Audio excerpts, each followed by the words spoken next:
Voilà, nous entamons une nouvelle descente dans le fond de la vallée. Salut à toi! Comment ça va toi aujourd'hui? Eh bien nous, dans notre hébergement insolite, on a relativement bien dormi, hein. Si tu te rappelles bien, c'était des toilettes publiques. Mais voilà, on a bien dormi. Donc aujourd'hui, le soleil est au rendez-vous. Nous continuons notre traversée de la vallée d'Aoste. Aoste que nous laissons loin derrière nous. Et puis, je vais te montrer juste après le beau panorama que nous avons, puisque nous sommes encore un peu en hauteur. Donc, aujourd'hui, on est en Italie depuis le 4e jour. Donc, on peut y aller si tu es prêt. Allez, andiamo!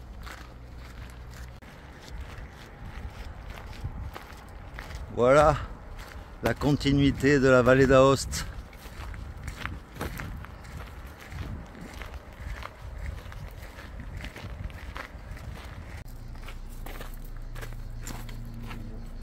Voilà une petite descente avant de remonter, je crois. En face de nous, là, de l'autre côté de la vallée, il y a le village de Pleo. Et si tu regardes bien, il y a comme un château là-bas en bas.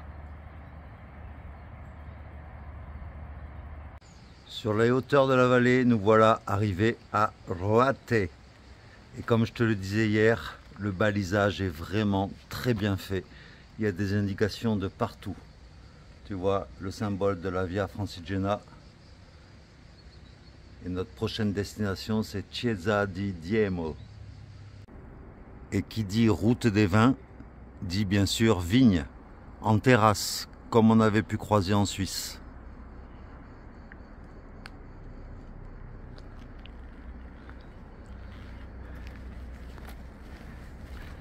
Voilà, on est sur un petit chemin là, tranquille, pas de voiture, c'est cool.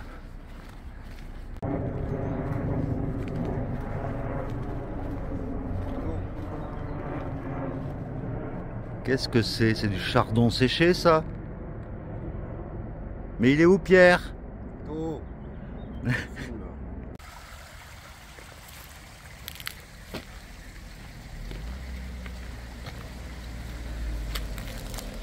Et nous voilà arrivés dans le petit village de Rovare. Un petit village de semi-montagne.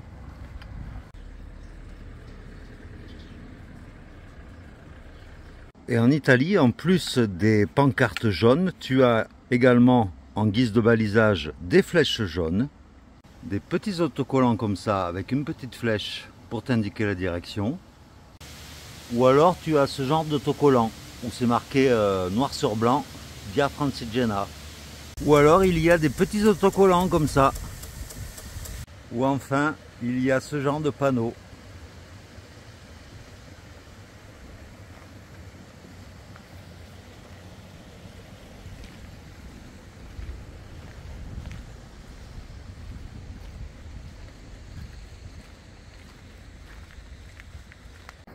Et quand on se retourne, eh bien on voit le début de la vallée d'Aoste avec quelques monts enneigés encore au fond là-bas.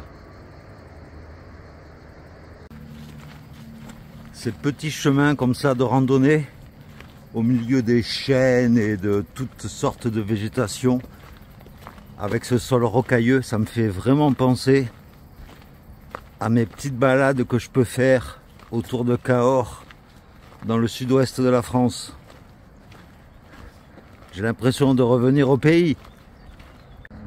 Et en fait, depuis Aoste, nous longeons en contrebas la rivière qui s'appelle la Dora Baltea, qui descend toute la vallée d'Aoste.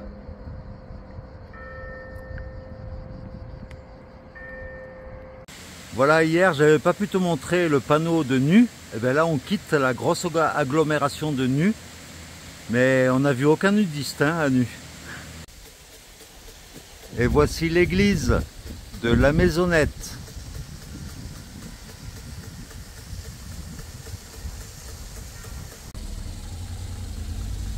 Jolia et Joël.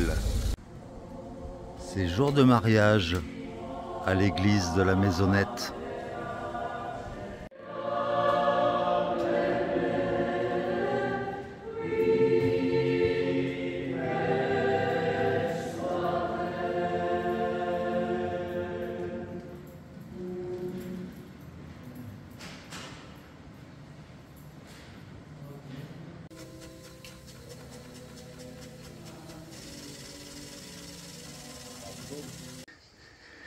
Voilà tout ce que nous venons de monter. Aujourd'hui, c'est des montagnes russes, hein. Ça monte et ça descend. Et la montée n'est pas finie, puisqu'on continue vers là.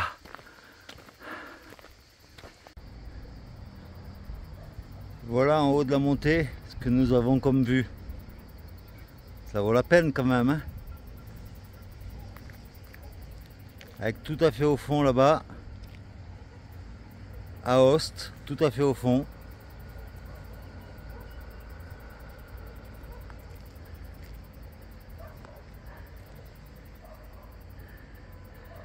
Les montagnes sont presque bleues.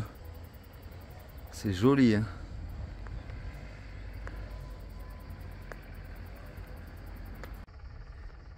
Et nous voilà arrivés en hauteur dans un village qui s'appelle Granjon ou Grangeon, je ne sais pas, au milieu des vignes. Regarde comme c'est joli.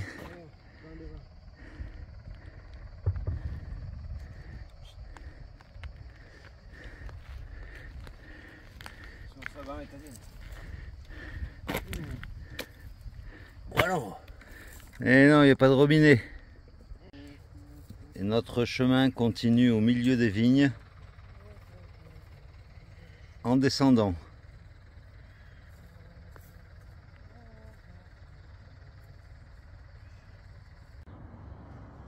Regarde un peu ce magnifique laurier rose, tout en fleurs, et à côté une autre catégorie d'arbustes. Nous sommes bénis, nous tombons sur un prunier, et ça tombe bien parce qu'on n'a plus rien à manger, et je ne sais pas quand est-ce qu'on va trouver une nouvelle épicerie. Donc ce midi, je pense que le repas, ça va être des prunes. Et maintenant, c'est des pêches que l'on trouve sur le bord du chemin. Mais on est dans le jardin d'Éden ici. Oh. Et là plus loin, je vois des pommes ou des prunes. Elles sont juteuses et tout. Un délice. Et nous voilà arrivés dans le village de Chambave.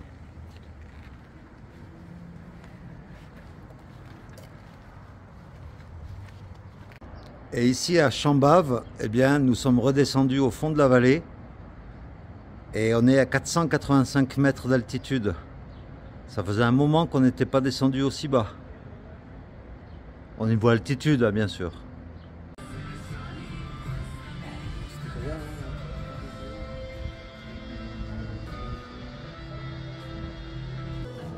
Une petite précision concernant la langue italienne.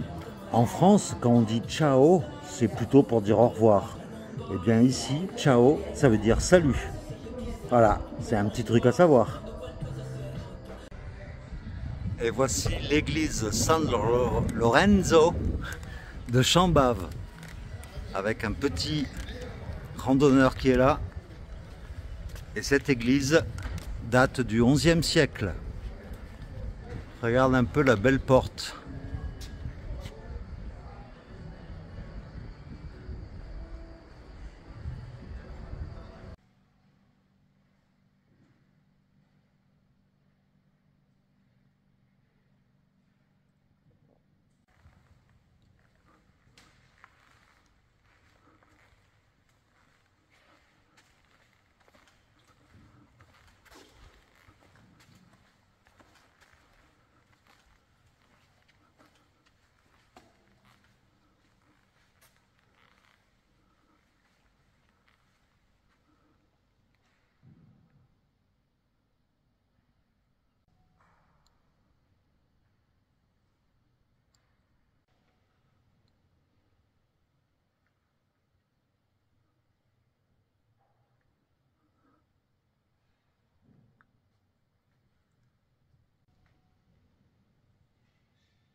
Et voilà, nous quittons petit à petit le village de Changbave. Et pour ceux que ça intéresserait, eh bien depuis que nous sommes en Italie, nous croisons un tout petit peu plus de randonneurs. On ne sait pas si c'est des pèlerins, mais là par exemple devant nous, il y a un randonneur. Donc voilà quoi. Regarde un peu le long du chemin, il y a carrément des fauteuils qui sont taillés dans des troncs d'arbres. C'est sympa, hein? Ben voilà, on continue notre chemin, on est au fond de la vallée là maintenant. Et on continue. Désolé pour le vent, mais juste pour te dire que les montagnes russes continuent. Puisqu'on était en bas dans le village de Changbave. Et là, nous remontons à nouveau. C'est sportif. En haut d'une nouvelle montée, nous arrivons à Chandianaz. Un petit village perché.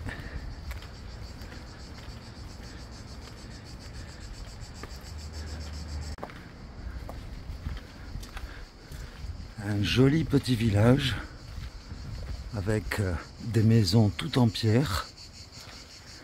C'est tout mignon. Et là, il y fait frais dans ces petites ruelles. Et regarde un peu tous les dessins qu'il y a au mur. C'est sympa, hein?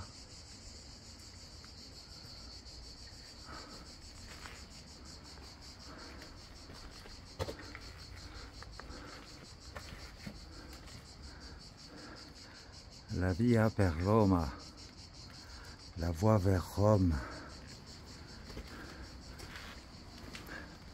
C'est très joli. Regarde un peu ce joli petit village. Chandianaz.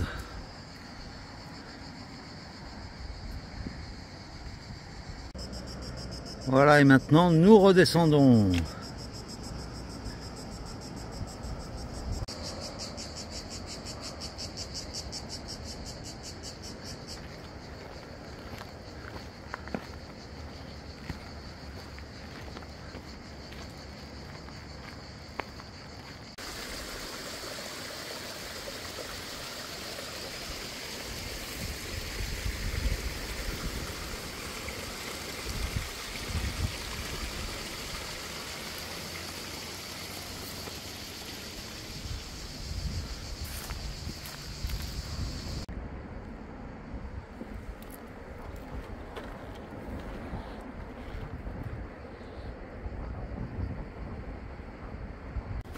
Bon ben là il fait tellement chaud que j'ai viré le t-shirt parce qu'il était trempé de transpiration. Donc on va tester en randonnant pour la première fois. Je fais un essai torse nu, histoire d'avoir moins chaud.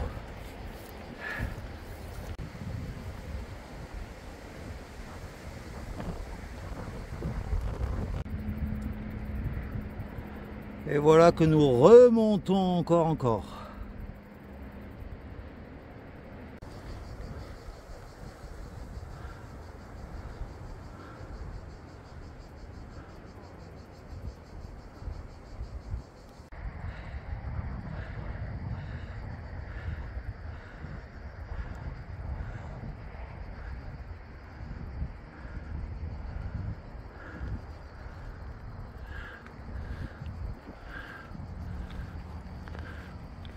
Après une belle descente,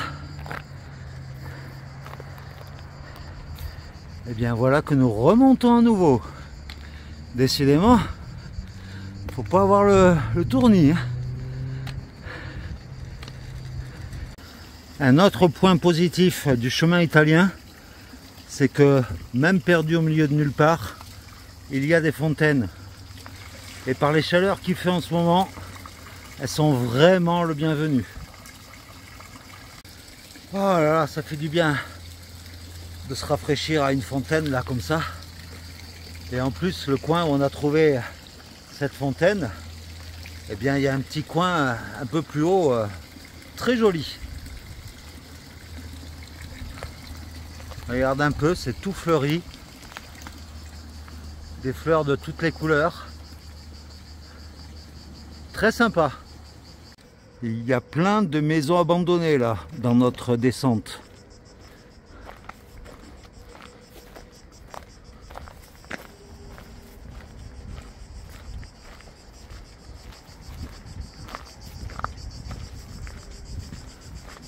Peut-être un ancien village.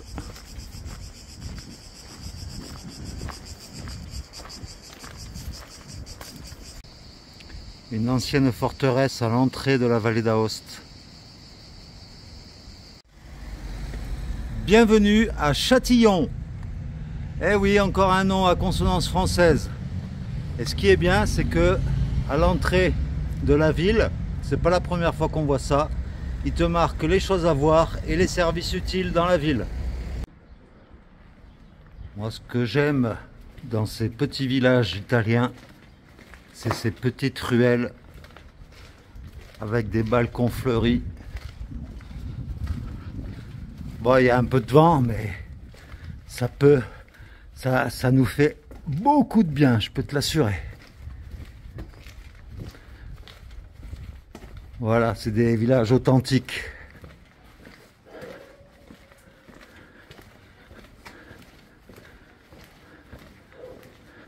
Avec des petites rues pavées. Sympa. Eh bien voilà, on est à Châtillon.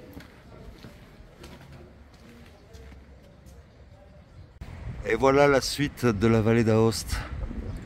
Nous, plus loin, on va après aller vers la droite, là-bas, derrière cette montagne. C'est beau, non?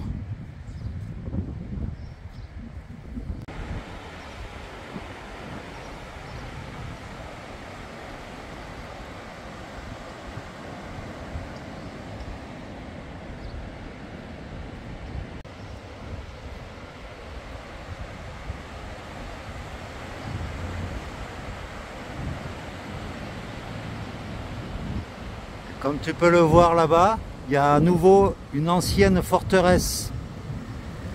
Sûrement pour défendre également la vallée d'Aoste. Voilà, on a fait une petite grimpette, un petit détour pour te montrer l'église de Châtillon.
Voilà, les courses sont faites et on revoit la forteresse là qui est sur son piton rocheux.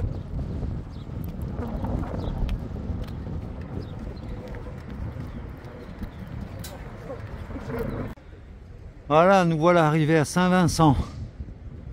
Ça va être, je pense, notre destination de ce soir. Et on a rencontré un pèlerin. Ben voilà, on est posé à Saint-Vincent et on a rencontré donc un pèlerin, comme je te disais juste avant, qui s'appelle Benoît. Et il nous offre une bière. Donc là, on en profite pour boire une bière typiquement italienne. La Serzianer. Et j'en ai profité pour passer à la pharmacie pour racheter du Flector comme l'année dernière pour prévenir mes tendinites, du Voltaren. Enfin voilà quoi, tout ça pour dire que merci à Benoît donc pour nous inviter à cette petite bière. C'est très sympa à toi. Et donc Benoît il vient de Lausanne, c'est un Suisse qui fait aussi la Via Francigena. Voilà, merci à toi. Et voici l'église de Saint-Vincent.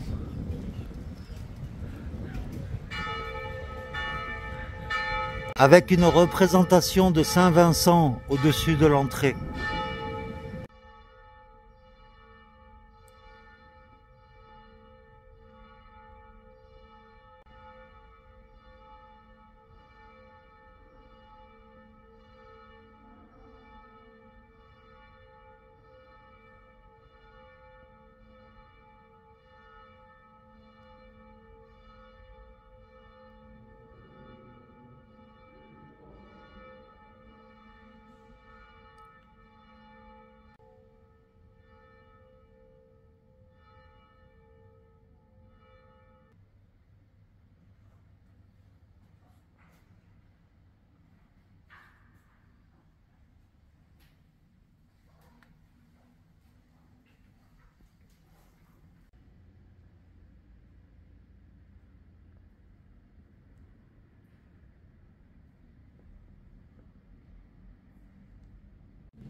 Eh bien oui, il est 19 h passé et après avoir discuté et bu un coup avec Benoît, notre pèlerin du jour, eh bien nous nous mettons en quête d'un endroit pour dormir.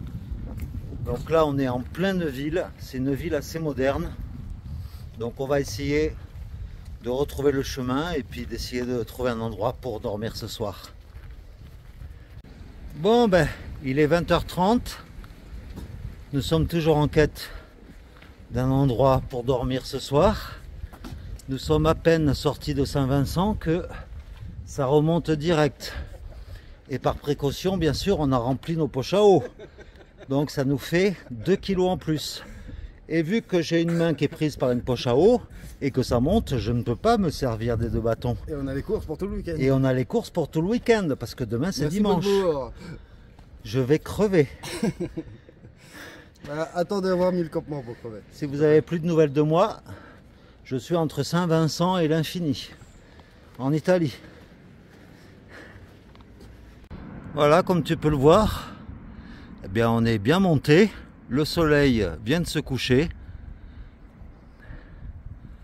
Mais on est toujours sur la route. Ah, il y a des jours comme ça, hein. Bon, ben voilà la suite de notre aventure, hein. Voilà la vallée vers laquelle on va se diriger. On va descendre d'altitude. Désolé pour le vent encore, hein. Voilà, on est toujours en quête d'un lieu pour dormir. Regarde un peu le beau paysage.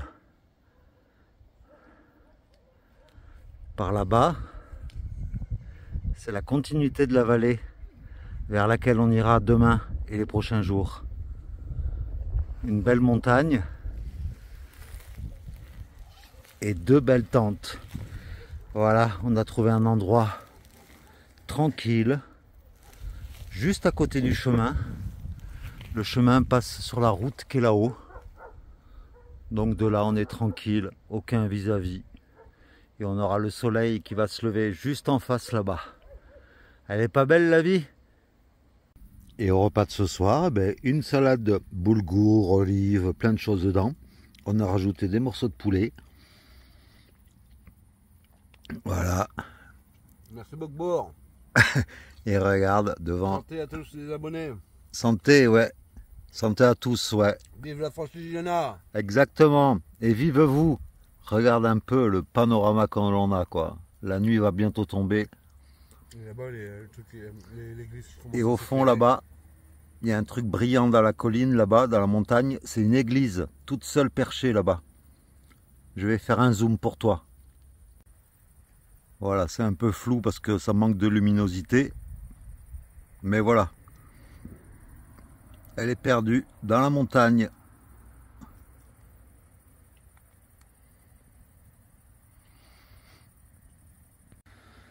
Et voilà la vallée d'Aoste de nuit avec tous les éclairages des villages. Bon, ben, c'est dans des circonstances un peu nocturnes, hein, même un peu beaucoup. Désolé parce que là, on s'est posé plus tard, beaucoup plus tard que d'habitude. Donc là, je suis éclairé par un lampadaire qui est au-dessus de la route. Donc, ben, je vais pas trop m'attarder hein, parce que ça ne doit pas être forcément très agréable pour toi. Mais bon, dans tous les cas, j'espère que cette vidéo t'aura plu. Pierre, il est juste derrière moi là. Peut-être que tu distingues un peu sa tente. Et je sais qu'il se joint à moi pour te souhaiter une très belle journée, une belle soirée. Ça dépendra quand tu regardes cette vidéo. J'ai essayé de rattraper mon retard là des 2 jours où j'avais pas d'internet. Donc normalement aujourd'hui samedi, tu as dû avoir une vidéo le matin et une vidéo ce soir. Et la vidéo d'aujourd'hui, donc du samedi 22 juillet, normalement tu l'auras dimanche, c'est-à-dire demain, parce que là où nous sommes posés, il n'y a vraiment aucun réseau. Donc voilà, j'espère que tu m'en voudras pas de ce petit retard, mais bon, ça te permet quand même d'avoir au moins une vidéo tous les jours après la petite interruption. Donc on te fait de gros bisous, Pierre et moi, et puis ben, on te dit à demain hein, pour de nouvelles aventures. On se dirigera ben, un peu plus profondément dans la vallée d'Aoste. Voilà, à demain alors pour de nouvelles aventures. Ciao!